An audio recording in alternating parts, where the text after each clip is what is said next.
Olá, amantes do Comex, apaixonados por comércio exterior, como eu o sou.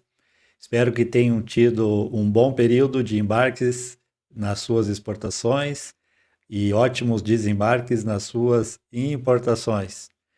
Para quem é novo no canal, bem-vindos ao canal Bússola do Comex, por Fábio Belal. Sou profissional de comércio exterior há mais de 35 anos e nesse canal estou tentando deixar um legado, um humilde legado de minha experiência tratando de temas do comércio exterior ou do dia a dia do operador de comércio exterior, tá bom?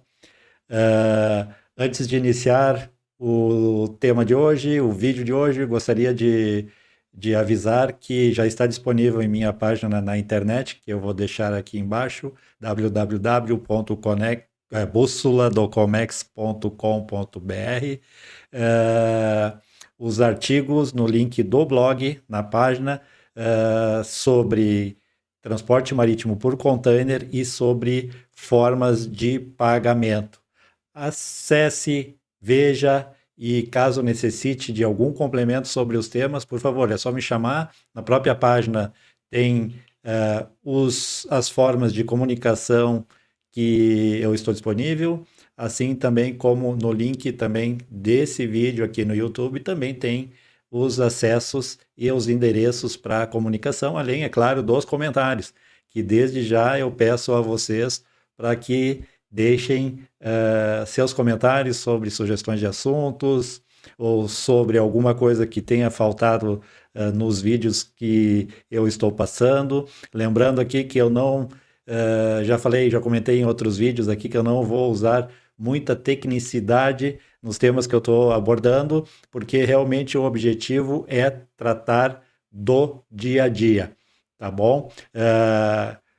Antes de iniciar também, gostaria de pedir, por favor, deixe seu like, comente, compartilhe, porque é muito interessante para o crescimento do canal. É um canal muito pequenininho ainda, mas logicamente que eu tenho ambições de fazê-lo crescer e fazê-lo chegar ao maior número possível de colegas da atividade, que já estão na atividade, e também, obviamente, a quem está, e principalmente quem está entrando no comércio exterior, que eu sempre, porque eu sempre comento, pelo menos na Conexo Logistics, a empresa que eu atuo atualmente, e desde já deixo à disposição também, é uma empresa de assessoria em comércio exterior, logística internacional, despacho aduaneiro, enfim, existe uma gama de produtos lá que nós oferecemos. Também vou deixar o endereço aqui da nossa página, que é bem fácil, conexo.com.br, tá bom? E eu sempre comento lá, dando continuidade ao que eu estava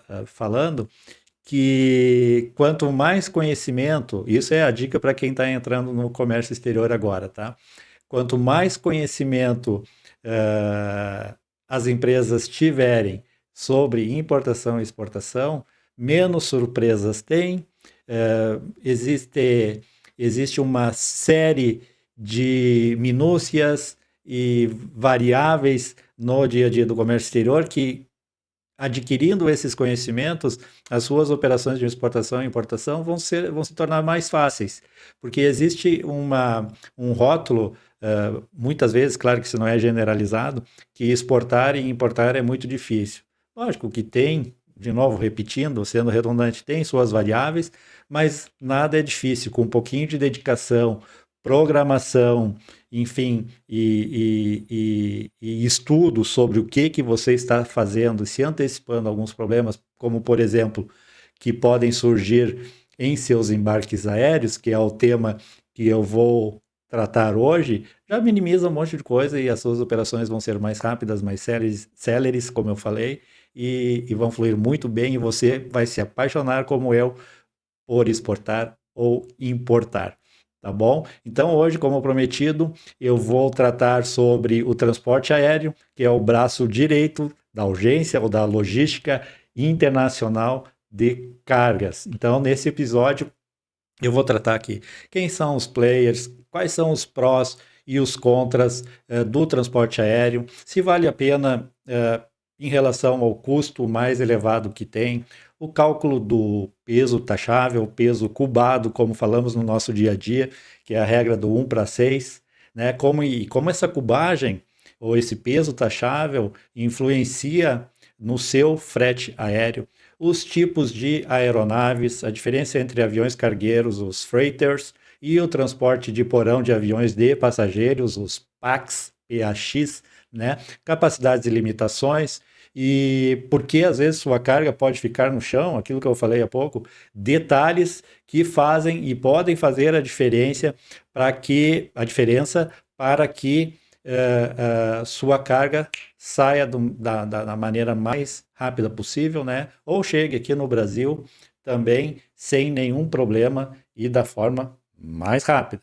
E o que são as ULDs, né? Vou falar aqui que são, já vou deixar aqui a dica, são os containers e pallets aéreos que as companhias utilizam para transportar suas cargas em aviões cargueiros e de passageiros também, tá?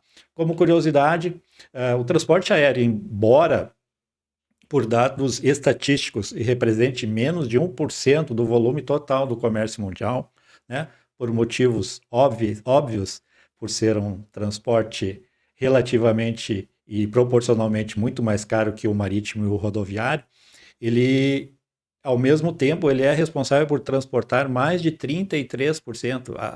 A estatística aqui que eu pesquisei diz que são entre 33% e 35% do valor financeiro de todas as mercadorias comercializadas no planeta. Ou seja, existe um movimento de carga aérea de aproximadamente 8,3 trilhões de dólares por ano, novamente. Então, ele representa muito em valores no transporte internacional de cargas, né? Então, por que ele é utilizado, ou para que ele é utilizado? Ele é um modal preferencial, primeiro, para mercadorias de alto valor agregado, né, que existe muito risco de sinistros, para cargas urgentes ou sensíveis. Cargas urgentes, aliás, faz parte do dia a dia do comércio exterior, né? Nossos clientes sempre têm algum tipo de urgência, e isso é normal e acontece sempre por uma série de fatores que não cabe a nós julgar, não é mesmo? Tá? Então, cargas sensíveis como componentes eletrônicos, produtos farmacêuticos, vacinas, artigos de luxo, por exemplo, flores frescas, e frutas, reposições industriais e até mesmo matéria-prima, né? Porque, como eu comentei há pouco, as urgências realmente fazem parte do dia a dia das empresas que trabalham com produção, por exemplo.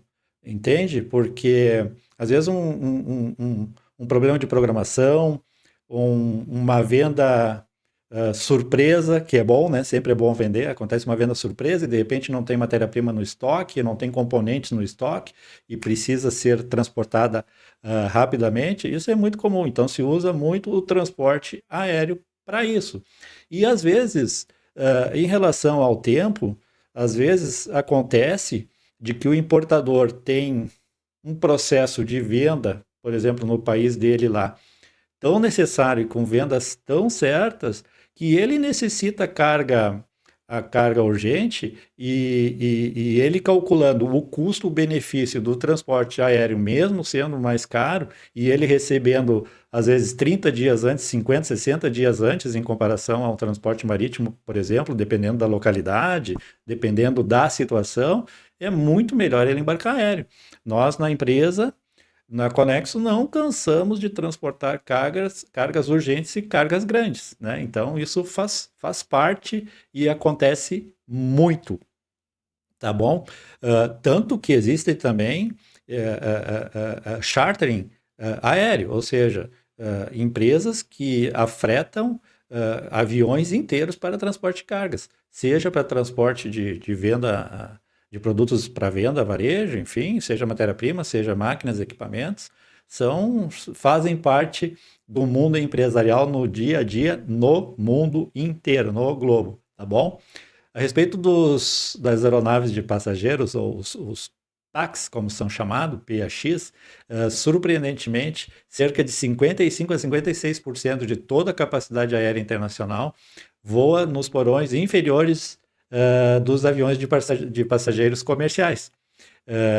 Enfim, enquanto muitas vezes estamos passeando ou voando pelo Brasil e pelo mundo, lembre-se que abaixo no porão, muitas vezes, ou a grande maioria das vezes, a não ser que haja alguma restrição por lotação de passageiros e de bagagem, sua carga aérea está sendo transportada ali para exportadores e importadores. Quem sabe, muitas vezes, você que exporta não está voando na mesma aeronave que sua carga está sendo exportada ou mandando para fora, não é mesmo? Tá bom? Pense nisso. Então, é um número bastante significativo para as companhias aéreas, né? E quem são os players, quem são os atores do transporte de carga aéreo mundial?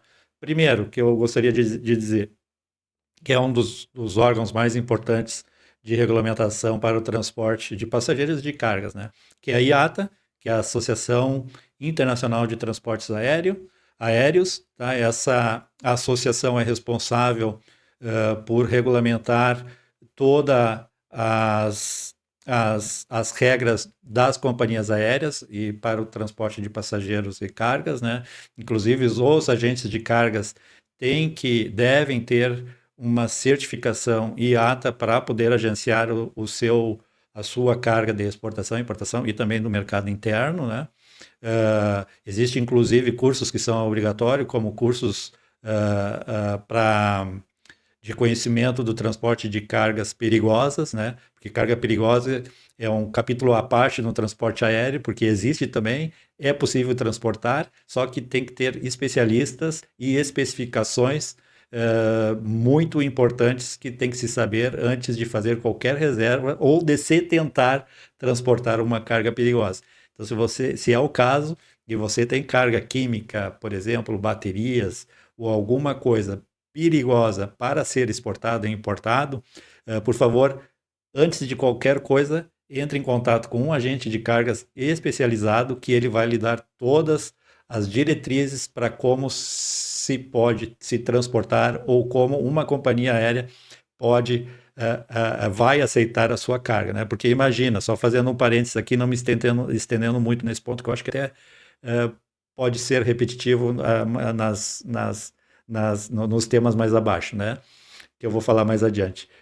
Uma carga perigosa, ela realmente, por exemplo, num transporte de cargas num avião de passageiros, ou até mesmo num avião de cargas, ela deixa muitos riscos. Então, se ela for mal embalada, não tiver todas as precauções em caso de um acidente dentro da aeronave, qualquer coisa assim, ela pode causar uma desgraça. Então, por motivos óbvios, toda a segurança das companhias aéreas não é pouca, né? É importante para que o transporte sempre saia de acordo e sem risco aos passageiros, à tripulação, enfim, à companhia aérea, a tudo que envolve esse transporte, né?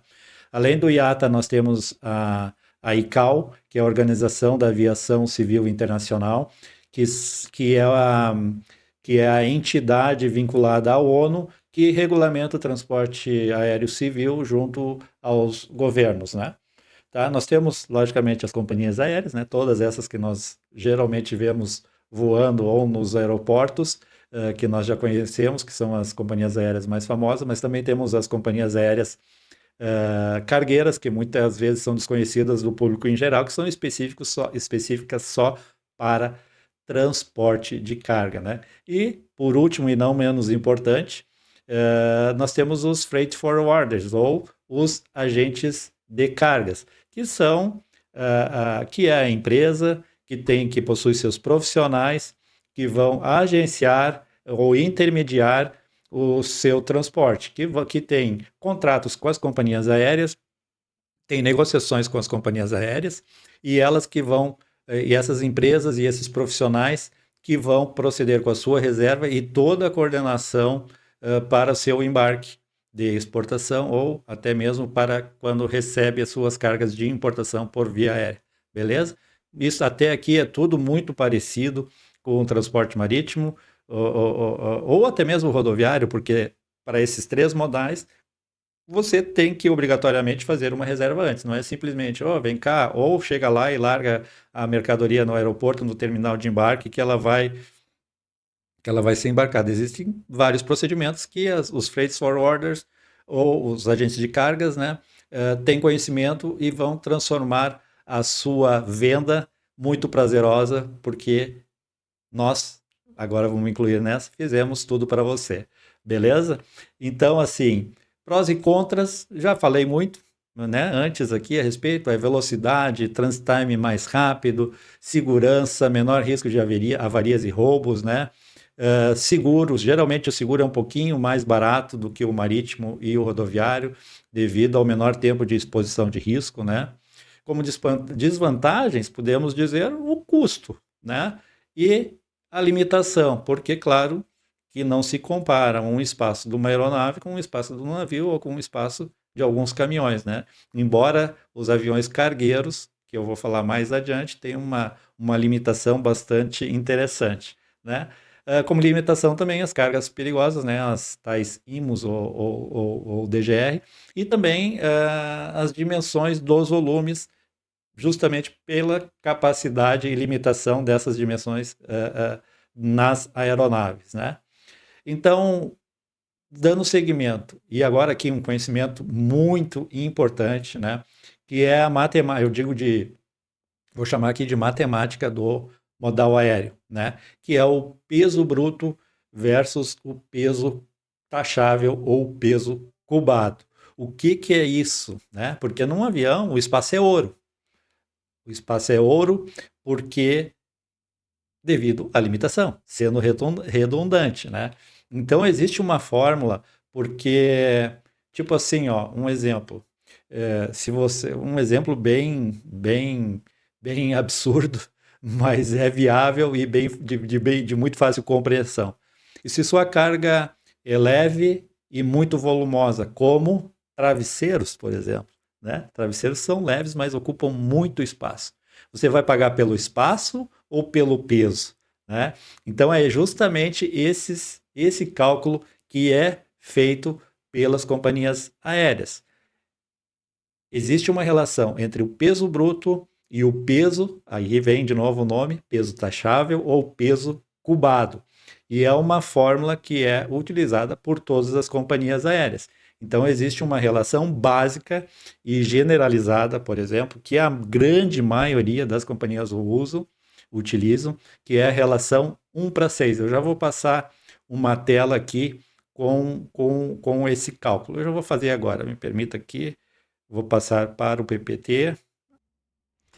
Então vamos lá. Agora sim, dando uma olhada na fórmula do peso cubado ou peso taxado, vou fazer uma demonstração aqui não com os volumes como se fosse um embarque de travesseiros, mas dois exemplos mais perto da realidade.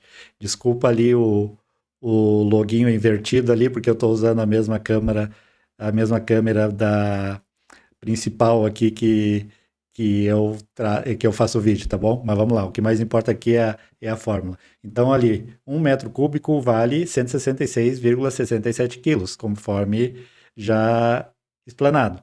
Então, o exemplo 1 aqui, ó, eu peguei uma caixa, por exemplo, com 100 quilos bruto, e com as dimensões aqui, 90 centímetros por 80 por 50. Isso dá um total, multiplicando tudo, aí é pura matemática, né?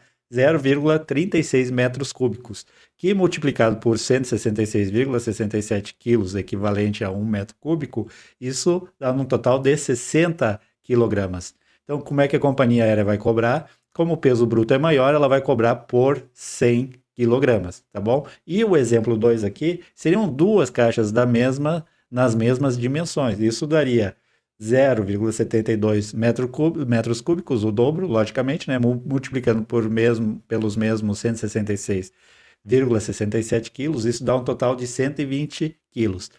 Nesse exemplo, 100 quilogramas brutos para 120 quilogramas cubado, a companhia aérea vai taxar ou vai cobrar pelos 120 quilogramas, ok? É bem fácil o cálculo, você pode fazer a mesma analogia. Se eu tenho 100 quilogramas e 1 metro cúbico, 1 metro cúbico vai equivaler direto, sem precisar nenhuma matemática, 166 quilogramas. Ou seja, a companhia aérea vai cobrar pelos 166 quilos, 166,67 quilos, ok? Só observando também, não deixando de dizer, que algumas companhias aéreas em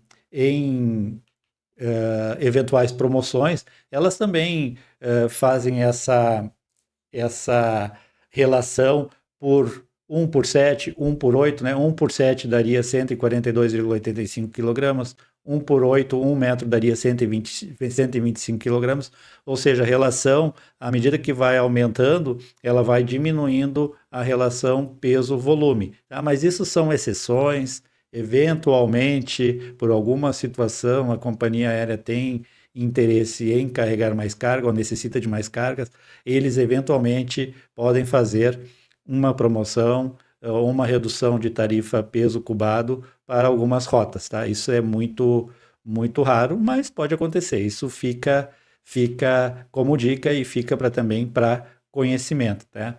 E agora que eu comentei lá sobre um dos temas, que é o ULD, né, que significa Unit Load Device, que são aqueles pallets ou containers, tá? Tá aqui uma foto, que são utilizados para carregamento de cargas, né? Então eles já são manufaturados e feitos de acordo para caber nos seus respectivos porões das aeronaves ou no compartimento de carga geral para quando for uma aeronave de carga dedicada, tá bom? Então, assim dá para ver, o operador pode ver aqui muito bem como funcionam geralmente. Logicamente que os cargueiros e cargas especiais, elas não vão containerizadas dessa forma, né?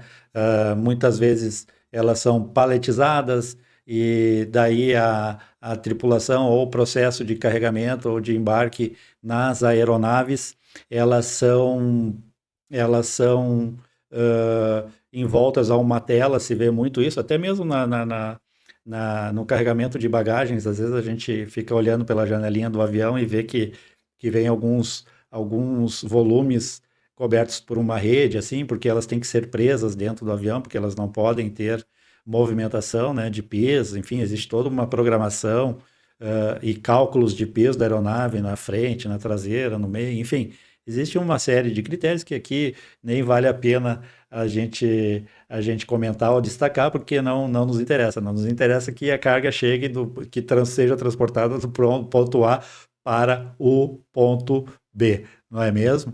Uma outra, um outro ponto que eu fiquei de comentar aqui são a respeito justamente dos tipos de aeronaves, né? Cargueiros e passageiros, tá? Então, nem sempre as cargas viajam em aviões ou aeronaves dedicadas, né? Então, existem os chamados freighters, que são os cargueiros puros, né? Um exemplo é um Boeing 747, né? Que ele é carinhosamente apelidado de Queen of the Skies, né? E ele tem uma capacidade aí que vai de 130, 140 toneladas, 120, dependendo do modelo, dependendo da configuração da aeronave, né? E é aquele que possui. Eu me lembro que a Lufthansa, claro que muitas companhias aéreas utilizam, né? Mas eu me lembro bem que a Lufthansa ela utiliza é aquela que a parte da frente tem um segundo andar, né? Tem ali onde geralmente para passageiro fica a classe executiva ou primeira classe, alguma coisa assim, né? Mas no avião cargueiro ali fica um espaço para a tripulação e a parte de baixo toda fica dedicada para a carga, né? E além disso, ela tem um nariz basculante, né? Um bico, ou seja, ele levanta e ele não, então a aeronave não fica dependente somente das portas de entrada, né? Ela tem um nariz que comporta uma entrada de cargas muito maiores. Eu vou colocar uma foto agora aqui para vocês darem uma olhada, veja só. Ele é bem grande e é legal nessa foto ali que tem a comparação, né, de um 747 e um, e um modelo menor, né, que é do nosso dia a dia e que a gente vê muito, de um 737 ou de um A320, por exemplo. A diferença de tamanho é impressionante, né? Então, é isso aí. Lógico que tem vários tipos de aeronaves, né? Boeing 777, o 777, né? Que é um avião moderno, só com dois motores, mas tem um excelente alcance, economia, etc, né? Tem um A380 também, que eles já nem fabricam mais, mas está sendo muito utilizada. A Emirates usa muito eles e faz uma bela propaganda também, tem uma capacidade de carga impressionante, né? E tem os PAX, né, que eu já comentei, que são os aviões de passageiro que carregam muitas cargas, viajam no porão ou no belly, como eles chamam, né, que é abaixo dos pés dos passageiros, né? Mas agora falando sobre capacidade de cargas, né? É, bom destacar que a maioria das aeronaves, ou quase todas, tem limitações, mesmo as aeronaves gigantes, né? Então, por exemplo, um avião de passageiro normal, um 737 A320 e aeronaves equivalentes, eles têm uma limitação de altura máxima muito reduzida, é 1,60 m só, ou seja, o seu volume com pallet deve ter no máximo 1,60 m, né? Se for uma carga para transporte de um volume, ou um ou vários volumes, né, paletizados, por exemplo, né? Então, assim, se sua carga tiver 2 metros, ou até nem vou exagerar, se tiver 1,61 m de altura, ela já não viaja. Então, e nem embarca. Então, sempre é bom estar atento junto a seu agente de carga, quais são as limitações da aeronave que vai transportar o seu voo, caso seja o caso, né? Então, muitos operadores tentam embarcar cargas altas ou sem consultar em voos de passageiros, etc, etc, né? Mas nem sempre é possível, né? Então, tipo assim, um Airbus A330, um Boeing 787, né? Também tem limitação de 1,60 m. Se tiver 1,61 m, 1,70 m, ela simplesmente não entra e fica no chão. Isso gera custos, gera frustração, já comentei, né? Então, e claro, atrasos e etc, etc, e fica todo mundo infeliz porque tem que refazer o pallet ou tem que refazer os volumes e tem que reiniciar todo o processo novamente, né? Então, diante disso, o seu agente de carga, o freight forwarder, vai escolher ou vai optar a melhor maneira de embarcar a sua carga de acordo com o volume. E não tem choro, sinto muito dizer a verdade, mas não tem choro.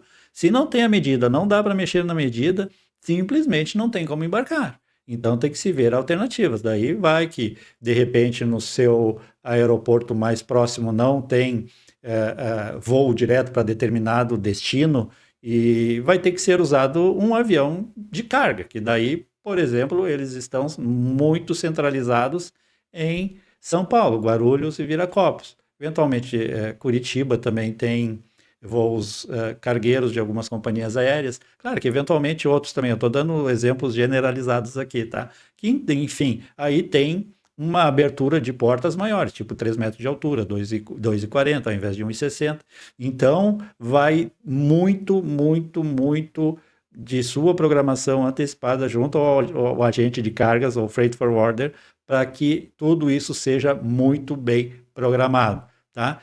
Voltando ao assunto que eu comentei há pouco, nem sempre o voo é direto. Então, muitas cargas, por exemplo, que vêm para o Brasil e que saem do Brasil, ou a grande maioria, elas são descarregadas em Viracopos, em Campinas ou em Guarulhos, né?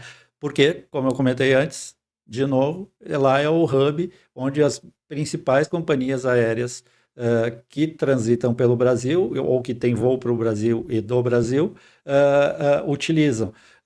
Até porque, e não menos importante, São Paulo, logicamente, que é o estado com maior que tem um polo industrial muito grande, um polo comercial muito grande, então a maioria das cargas são centralizadas lá, porque os voos internacionais também de passageiros saem e chegam por lá. Então, infelizmente, é a realidade do Brasil. Logicamente que muitos aeroportos no Brasil também têm voos diretos, né, sei lá, para o Panamá, através da Copa, mas olha só, a Copa Airlines, por exemplo, vou dar um exemplo real, né? Por exemplo, ela tem voos direto aqui para o Panamá, que tem conexões, né, para todo o Caribe, até mesmo Estados Unidos, né? Tem voos, por exemplo, em Porto Alegre, aqui próximo de onde eu estou, em Florianópolis, acho que em Curitiba, tem em Brasília, tem no Nordeste. Só que essa companhia, por exemplo, ela utiliza aviões de passageiros somente em sua malha com aviões 737, ou seja, são aviões pequenos que têm muita limitação de carga, tanto de dimensões como de peso, e estações, e em grandes estações, por exemplo, de férias, verão, enfim, de turismo, tem restrições de transporte também, de espaço, então, às vezes, o seu agente reserva um voo, sei lá, mesmo a carga sendo pequena, por exemplo, vou dar um exemplo aqui comum, mas isso pode acontecer em qualquer parte do país, né? De Porto Alegre para a cidade do Panamá. Mas como, por exemplo, pode se pegar um período de férias, como o final de ano, por exemplo, em que o turismo é muito grande e o transporte de passageiros é muito grande, pode ser que a sua carga demore a sair, porque o porão geralmente está lotado só de bagagens. Então, isso acontece também, geram atrasos. E às vezes a companhia aérea aceita a reserva, né? E infelizmente a sua carga fica esperando até dar o espaço ou oportunizar o espaço para a viagem. Então, são detalhes importantes. Geralmente, nós lá na Conexo, na nossa empresa, a gente costuma avisar: ó, para esse destino pode acontecer isso, pode acontecer aquilo, sua carga pode ficar, veja a urgência. Talvez daqui seja mais barato, mas se tiver uma outra alternativa de saída por São Paulo, num cargueiro ou por outra companhia aérea, enfim, a sua carga vai chegar mais rápido, etc, etc. Então, é bom sempre ter uma programação e ter em mente esses detalhes que pode fazer a diferença para a sua carga chegar mais rápido ou não, né?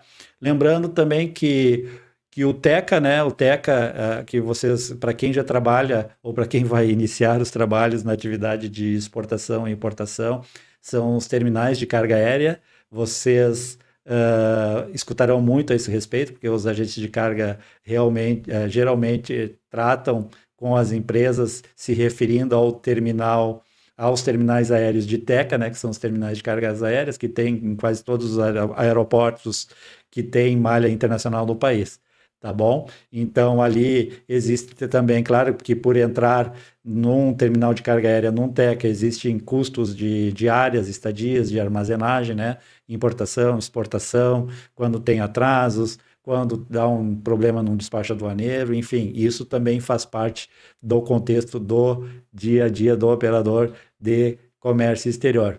E aí a minha pergunta final fica: e você já teve algum perrengue com carga que não coube, que não viajou, que atrasou? Enfim, me comenta aí, faz uns comentários, por favor, eu agradeço bastante, né?